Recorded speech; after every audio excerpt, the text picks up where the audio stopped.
telling you the psychological value of a Highland army. They made his army dress as Highlanders, and that's what I'm going to show you now. What I'm wearing, guys, traditional Highland garb. This is known as the Philomore. It's the second Gaelic word I know. First one, claymore, great cleaver. Philomore, great blade. Philibeg is a short kilt. That's the one you'll see people wearing in the street. And the short kilt, the pleats are sewn in the back. It's ready to wear. You put it on, off you go. This, I've got to fold the pleats in, and I'll do that in a second. One piece of material, one size fits all. Doesn't matter how tall, how short, how wide, how narrow. That will fit you. The only thing that determines who can wear it is the size of the belt. It's one of the most versatile garments you'll ever see. It's about 5 or 6 metres long. The tartan on the floor, well, this is the world's very first official tartan, introduced in 1725 by none other than the British government in London. And for that reason, it's known as government tartan. It did get another name. It was given to the Highland Police. They were known as the Watch. And if you're stealing cows in the middle of the night, and I've got to say, sir, you've got that look about you. A tap on the shoulder for a policeman wearing this, it looks dark, so they became known as the Black Watch, and that's a name still in use in the British Army today. The pleats, there's no set number, it's just, you just get used to it. For me to put this on start to finish takes approximately 2 minutes in here. It can take longer. The longest it's ever taken me was when I tried to do it in the back of my car. That was an interesting experience. I managed it, but it took a long, long time. I pride myself on my pleats, guys, so I'll let you judge once I've got somebody in this if I've made a good job or not. What I will say, there's 2 criteria for a volunteer. Yes, I will be looking for a volunteer. Firstly, you cannot be a child. The reason for that is very, very simple. My belt will be too big for you. If you're a child, they'll get you out here, you lie down in this, I belt you up, you stand up, and it's a great example of how to stand in a pile of material. It doesn't work. The other criteria is, I'm afraid, you're not allowed to be Scottish. And the reason for that, also very simple, but I'll show you that when we get round to it. I've got nothing against Scottish people. I am one. I like Scottish people. Most of my friends are Scottish. But I don't use them for this display, and it's for a very simple reason. The other name for this in English, of course, is the belted plaid, because it's all held together with a belt. If I cough, you're in for a surprise. Okay, guys, I'll just stick the belt under. It's giving you time to digest the fact that I need a volunteer. Would anybody like to help me? This is where you all look at the ceiling and the windows. Look at that lovely ceiling. Isn't it lovely? Anyone? Yeah, really come it. I've got him first, sorry. Right. And you're from Dorset, yeah? Dorset, yeah. Fantastic. You ever worn one of these before? No. Right, what's your name, sir? Martin. Martin, nice to meet you. Right, Martin, if you could come over this side, just stand there, and I want you to sit on the plate with your feet towards that young lady there. I told you he was going to kick you. Right, just move over a little bit that way, Martin. Not too much. Back to me again.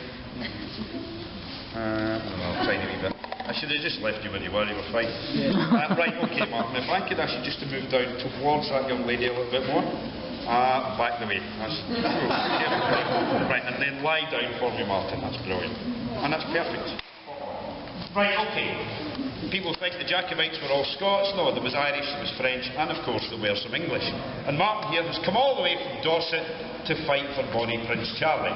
And at the Battle of Culloden, we've discovered it's not gone very well, because poor old Martin has been killed. It's not the end of the world, it's the end of the world for Martin. However, we don't have time in a battle situation to phone the undertaker, get him in to measure Martin up, make him a nice coffin with the brass handles, and have a lovely funeral.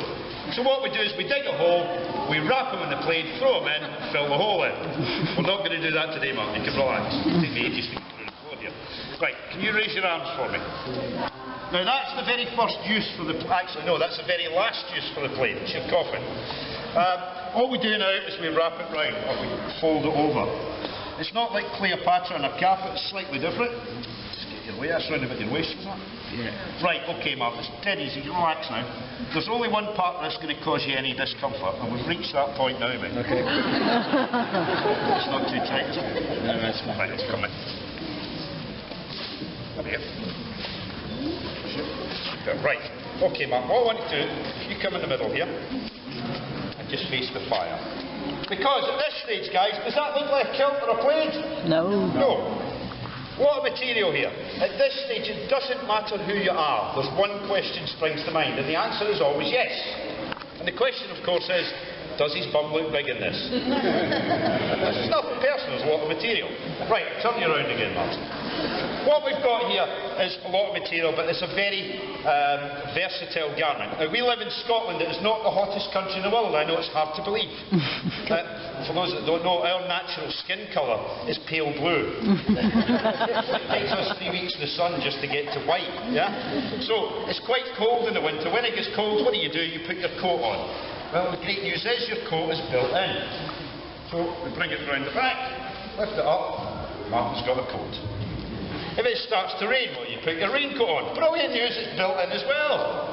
So, we stick the raincoat on. And if you want to go to a fancy dress party dressed as an old lady, you're sorted. Hello there! However, we're not going to do that. Now, the other thing you've got with this, you don't book into a bed and breakfast or a hotel. That's your bed. You lie down in that at night, you just wrap yourself up and you go to sleep. It's wool. The best thing to do is get it slightly damp. The fibres will swell, it helps to keep the heat in, it keeps you nice and warm. It's really comfortable. However, you're a warrior, Martin. We're moving forward a little bit. So, Martin's going to charge you. Are you going to take him seriously, guys? No. Come on. You're going to laugh at him. Now, Martin, if you're going to kill somebody, you want them to take you seriously, don't you? So, let's sort this out. We've got all this material. Lift your arm again, mate. Tuck this in at the back. My hands are nice and warm, relaxed. Yeah, that's fine. So what we do is we tuck this round here, and what we've actually done, if I could just turn you around here to let these guys see, we're creating a pocket. Right, shuffle you around, let everybody see. So we're creating pockets. And the Highlanders needed somewhere to keep their mobile phone, that's why they invented it. We do the same the other side. Grab hold of the end, bring it underneath, you just tuck it in at the back, and we'll create another pocket here. Anything you want to keep dry, guys, you keep in here. This is known as a sporran, and that's where it keeps stuff dry. At this stage, it's a nice, simple leather pouch. By the time we get to the end of the 1800s, we've gone mental. And you've got people with like seals and badgers and weasels strapped to their kilts. Wrong. And I'm going to let you into a secret, guys. Because if you're out in the street today and you see a Scotsman wearing a kilt, have a close look at their sporran. Don't be too obvious. Can I have a surreptitious close look at the sporran? Because by law, we are not allowed to kill animals to make these. So, if you look very closely, you may see tyre tracks, because we use roadkill.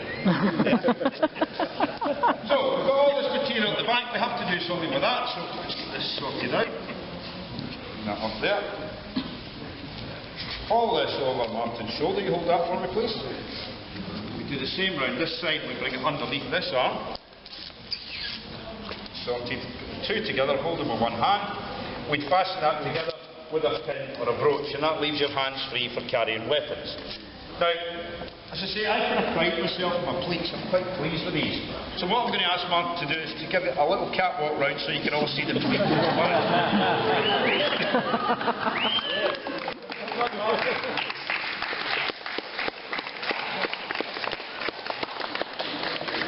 And now, I've got to say, guys, this is why I don't use a Scottish person for this. Because I know Martin's from Poole in Dorset, because he told me. However, if I hadn't spoken to Martin, put him into this, and asked him to walk up and down there, I would have known from his walk that he's not Scottish. And there's nothing wrong with your walk, Martin. If I've got trousers on, I walk very similarly. If I'm walking down the street, pair of trousers on, I walk the same as you guys. However, I am Scottish. Scottish people have a genetic switch in their head. It knows when we're wearing one of these, or a normal kilt.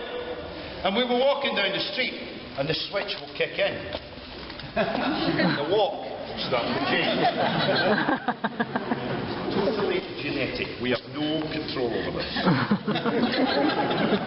The kilt swishes. So guys, if you're walking down the street today and you see somebody in a kilt and they're walking down the street like that, you can stop them and you can say, I know you're not Scottish. However, if they're walking down the street and the bum's going, Scottish.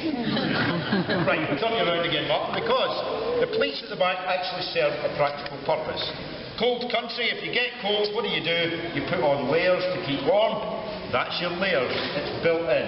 The layers are there, they help trap the air, it keeps you nice and warm. And if you have a wee feel under there, I've had this on for hey! It's very warm under here, it's wool, so it keeps you nice and warm. And the great thing about this is, it's got air conditioning as standard. Now guys, to switch the air conditioning on, plant the feet there, Martin, that's it. Getting a little bit hot, you switch your air conditioning on like this. Give the hips a wee shove. And what that does, it gives you a wee breeze up your nether regions. And actually it cools everyone down. It's quite liberating. It's a nice feel. Oh. Sorry. Right, okay, so yeah, calm down there. So it does, it cools you down. It's brilliant for wearing. And if you're too hot, you cool yourself down. Too cold, it keeps you nice and warm. Right, turn you around again, Mark. Now in 1747, the British government banned the wearing of tartan. Banned the wearing of the kilt. The only way you could wear it is if you joined the British Army, one of the Highland regiments. From this point onwards, every campaign fought by Britain, who's at the forefront? The Highlanders. And the reason for that's quite simple. It's not because we're the best soldiers in the world. It's because we've got a secret weapon. This, guys, is where you need to use your imagination. You are the enemy. You're at the bottom of the hill. Martin, myself, 1,000 of our friends at the top. You've fired your shot. We fire ours, throw the guns away, haul out the swords, scream the battle cry, and we start to charge down the hill towards you.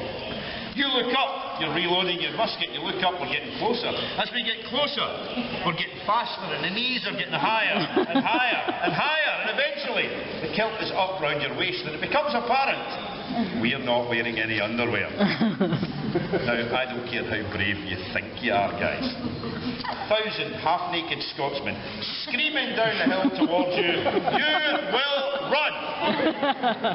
Seriously, by the terms of the Geneva Convention, we here in Scotland are not allowed to have a parachute regiment. Right, okay, to get Martin out of this is much easier than putting him in it. He doesn't have to lie down. We can let go of this here, Martin. We do this. What we have to watch for is letting the airbag go off.